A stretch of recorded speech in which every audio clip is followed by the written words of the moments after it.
Who will face me first?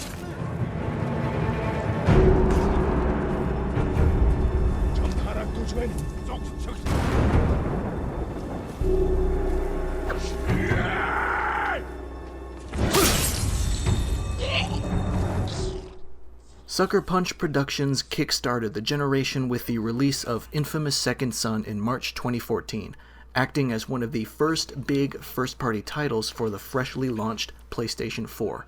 It was met with acclaim generally ranging from good to great, and it was followed up a few months later with the standalone DLC First Light.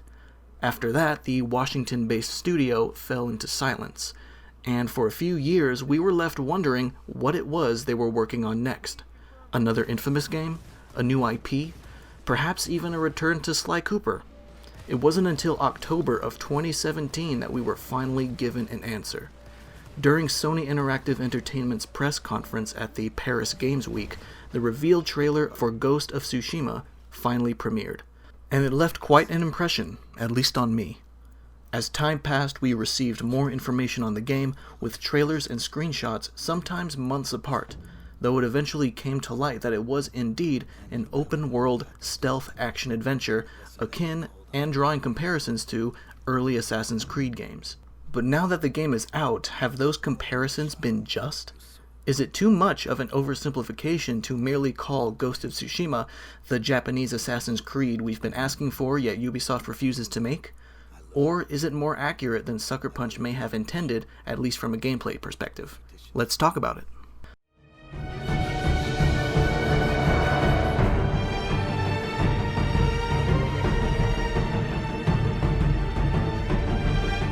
Set in the late 13th century, Ghost of Tsushima's story establishes itself during the first Mongol invasion of Japan. Using weapons and tactics that the Japanese had no experience in fighting against, the invaders were able to seize and destroy a very significant portion of Tsushima Island. You play as Jin Sakai, one of the last samurai left on the island and one of the few remaining survivors of his clan. He realizes that if he's to defeat this new threat and protect his home, he must adopt a new form of combat, throwing away preconceived notions of honor and utilizing stealth, sabotage, and fear, becoming the game's titular Ghost. It's a narrative that is very strongly set within its historical context, with some creative liberties taken, of course. Jin as a main character faces a lot of challenges in his journey, especially when coming to terms with the fact that fighting the Mongols honorably is an exercise in futility. Over this adventure, we meet a variety of supporting characters, most of whom have dedicated multi-mission quests that cover their own character arc. As you may expect, a recurring theme among them is revenge and justice, and they offer an investing distraction for those who want to take a moment to veer away from the main story. Admittedly, it took a while for the central plot to truly grip me, as the driving force behind it is a fairly simple one. Foreign invaders come to take over, they dominate the defending forces, you have to amass a new army to fight back, etc. It's a tale that we've seen before in a lot of war stories, but as more characters are brought in and stakes are gradually raised, especially on a smaller and more personal scale for Jin, my investment grew as well. A particularly impressive aspect of Ghost of Tsushima's storytelling is how well the characters come to life in both the English and Japanese dubs. Of course, with Sucker Punch being an American company, the game was first written in English with the intention of being told in English, and sadly this fact becomes obvious if you try to play with the Japanese dub and notice that the lip syncing is pretty much non-existent. It's not a huge deal, and I don't expect that many people to be particularly bothered by it. I understand that it would have taken a lot of extra work, but we live in an era where an AI can animate lips to different languages automatically. This technology was used for Final Fantasy VII Remake, so it would have been nice to see it here as well. Perhaps that's something for Sucker Punch to keep in mind if they ever decide to make a sequel. Regardless, the voice acting in both languages is stellar, not just for the main cast, but even for the nameless peasants and monks you meet throughout the story. It's not a falsehood or even an exaggeration to state that the time of samurai in feudal Japan is an extremely exotic and interesting setting in the eyes of Westerners, due in no small part to classic samurai film, such as an extensive portion of Akira Kurosawa's filmography, and other brilliant masterpieces such as Masaki Kobayashi's Harakiri, which is my personal favorite. Sucker Punch themselves have been putting zero effort into hiding this fact, as they've decided to brazenly wear their inspirations on their sleeve, going so far as to even call the game's black and white gameplay filter Kurosawa mode. Frankly, I think that's awesome. Their stylistic choices, regardless of the color palette you choose to play with, have proven to be extremely successful creative investments. To call Ghost of Tsushima beautiful would be an understatement. It's the most jaw-droppingly gorgeous title I've played the entire generation. Hell, if you give me enough time to think it over, I may even say it's one of the prettiest games I've ever played, period. Part of me worries that if I stare at this game for too long, I may be spoiled by its awe-striking visuals to the point where my expectations for open-world action-adventure graphics may become skewed. The remarkably lush and picturesque environments are a sight to behold, no matter where on the map you are. The skybox is majestic no matter the time of day and regardless of weather.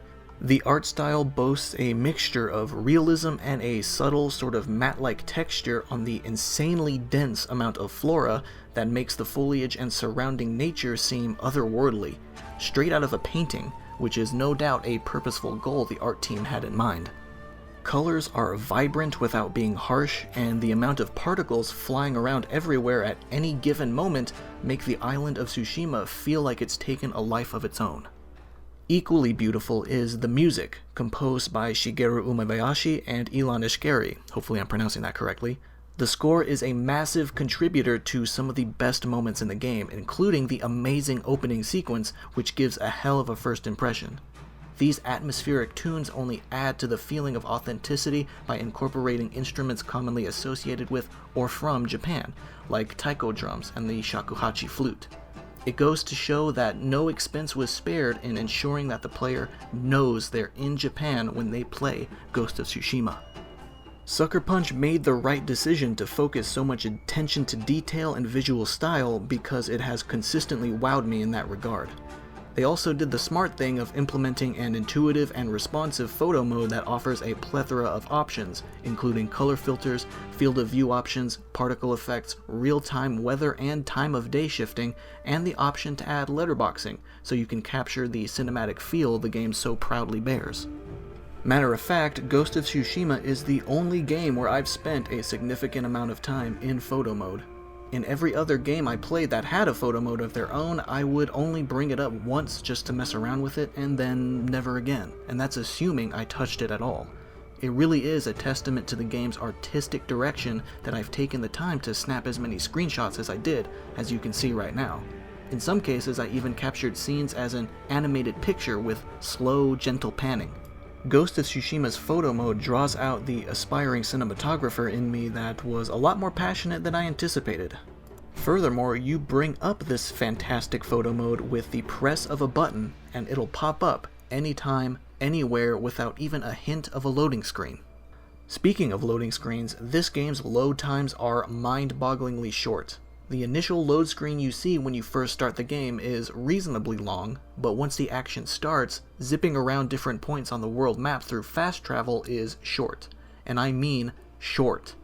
Load times during fast travel are blazing, so much so that I couldn't even finish reading the loading screen tips in some cases. And my PlayStation 4 does not have a hybrid or solid-state drive in it. It's still using the 5400 RPM hard disk drive it came with back in November 2013. For an open world game to be this beautiful, have such a big map, and to have such amazing load times is downright perplexing, but very, very welcome. In some of the more impressive instances, the game transports me from one end of the map to the other faster than I can open the gear menu and switch out my straw hat. Also, can I just express some appreciation to Sucker Punch for keeping the game's file size reasonable? Despite everything I just said about the visuals and size of the map, the game comes in at under 50 gigabytes, which is incredible considering games of equal, sometimes lesser, AAA quality can take up to 80 or 100 gigabytes, occasionally even more. Ghost of Tsushima is one of the most well-optimized big-budget titles I've had the pleasure of experiencing. Frame rate drops were very few and far between for me, and when they occurred, they weren't especially egregious. However, this isn't to say the game is totally flawless in every aspect of performance. There are some moments of wonky physics and frustrating collision that sometimes make something as simple as jumping over a chest-high fence unreliable. It never got too out of hand for me, but I've seen some crazy examples around social media of character models being flung across creation, including Jin himself, so your mileage may vary a little on the whole physics thing. Speaking of character models, some of the animations in the game come off as rather rigid or unfinished. A quick and easy example is the fact that there's very little inverse kinematics on Jin, and in case you don't know what that is, it's basically when your character's skeleton and joints react to the environment without any additional input from the player. The most widely known example is when you're standing sideways on a staircase and your character's foot is properly elevated, which Jin somewhat has, but it seems to be limited to when he's standing still. It's usually not distracting until you make the mistake of looking down at your feet while running up a steep hill or set of stairs and see his feet clipping through everything. It's a weird detail to overlook considering how much time, money, and manpower was obviously put into basically everything else about the game. Something that wasn't overlooked, however, is the combat. Gameplay trailers leading up to launch could easily make you think that you were dealing with more Assassin's Creed, hence the comparisons. But after actually playing, it is definitely more than that. There is a variety of methods to deal with enemies, either up close and personal like an honorable samurai, or from the shadows like a ninja, or maybe a mixture of both thanks to seamless transitioning from one style of fighting to the other depending on your situation. But there is some added depth that honestly reminds me a bit of Nioh. Yes, that Nioh, the Souls-like action RPG from Team Ninja. Let me elaborate. Ghost of Tsushima incorporates a stance mechanic very similar to Nioh, where you're expected to switch between forms on the fly to deal with enemy types that are weak to them. You don't have to, because any stance can get you through a fight if you're careful enough, but it's definitely recommended. And it helps a lot, especially in the late game when your Mongol foes are extremely fast and slippery with good defense to match. Plus, the combat in general is extremely parry dependent. You can get out of a lot of exchanges with little more than a few scratches if you just block and occasionally dodge, but the real magic happens when you successfully parry and open your opponent up to a more devastating series of swings. Both offensive and defensive options open up significantly as you spend skill points for more abilities. You truly feel stronger and more deserving of Jin's reputation as the Ghost as you unlock better skills. In addition to all of that, Ghost of Tsushima goes out of its way to offer a fighting experience that feels as if it could only be offered by a game where you play in feudal Japan. One of my favorite mechanics in this game is standoffs, where you casually approach a group of enemies and challenge them to an upfront, quick-draw duel.